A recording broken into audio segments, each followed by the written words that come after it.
जून महीने की शुरुआत से एक के बाद एक भिलाई स्टील प्लांट में 4 बड़े हादसे हुए। इसमें 2 कर्मचारियों की मौत हो गई जबकि अनेक झुलस गए। 1 जून को ब्लास्ट फर्नेस 7 में अचानक आग लगने से एक बड़ा हादसा हुआ था जिसमें राहुल उपाध्याय नामक एक श्रमिक की दर्दनाक मौत हुई, जबकि उसका साथी 25 वर्षीय परमेश्वर सीखा इस वक्त अस्पताल में इलाज करा रहा है। सेक्टर 9 अस्पताल में उसका इलाज चल रहा है। इसी तरह 3 जून को भी एक बड़ा हादसा हुआ जिसमें 3 कर्मचारी झुलस गए थे। उसके बाद अगले ही दिन 4 जून को स्टील मेल्टिंग शॉप में हॉट मेटल ले जाते समय एक बड़ा हादसा हुआ जिसमें लेडल के तरफ से एक हुक खुल गया और श्रमिक झुलस गए। 120 टन पिघला हुआ लोहे से भरा लेडल छिटक कर बिखर गया। इसके बाद 9 जून को एक बड़ा हादसा हुआ जिसमें ठेका श्रमिक अर्जुन की दर्दनाक मौत हो गई थी।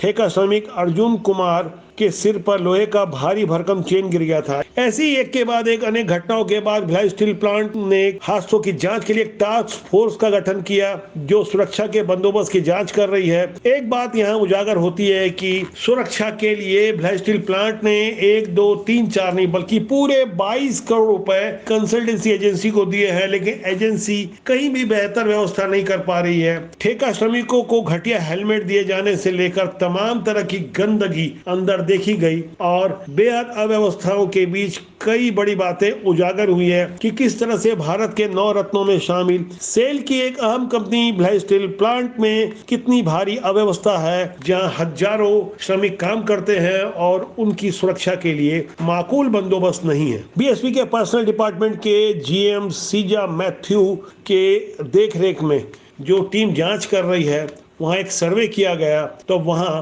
खुलासा हुआ कि कोल टावर 2 के सामने एकमात्र शौचालय है जहां महिला और पुरुष एक साथ शौचालय का उपयोग करते हैं। इसी तरह की तमाम अव्यवस्थाएं सामने उजागर हुई, जैसे सेफ्टी के उपकरण की क्वालिटी बहुत खराब है, रेस्ट रूम की व्यवस्था नहीं है, कार्यस्थल पर अनट्रेन्ड ठेका श्रमिक काम कर रहे हैं जिससे मौतें और दुर्घटनाएं बढ़ती जा रही है। अनट्रेन्ड ठेका श्रमिकों को स्टील मेकिंग मशीन की मरम्मत का काम दिया गया। ठेका श्रमिकों को 2 शिफ्ट में काम दिया जा रहा है जो कि उनके स्वास्थ्य के लिए बहुत ज्यादा खतरनाक हो जाता है। हेलमेट की क्वालिटी भी हद से ज्यादा खराब है। एसएमएस 2 में कांच तक की सफाई नहीं हुई। कंट्रोल रूम का एसी खराब है। ठेका श्रमिकों का अकाउंट वेतन की जगह कैश भुगतान कर भारी भ्रष्टाचार किया जा रहा है। जब सही पेमेंट नहीं मिलेगी तो ऐसे में ठेका श्रमिक भला कैसे क्षमता से काम कर पाएंगे। कई ठेका मजदूरों का ईएसआई कार्ड तक नहीं बना है। ऐसी ही चौंकाने वाली, हैरान करने वाली जानकारी उस भिलाई स्टील प्लांट से सामने आई है जहां एक विजिलेंस डिपार्टमेंट है और यह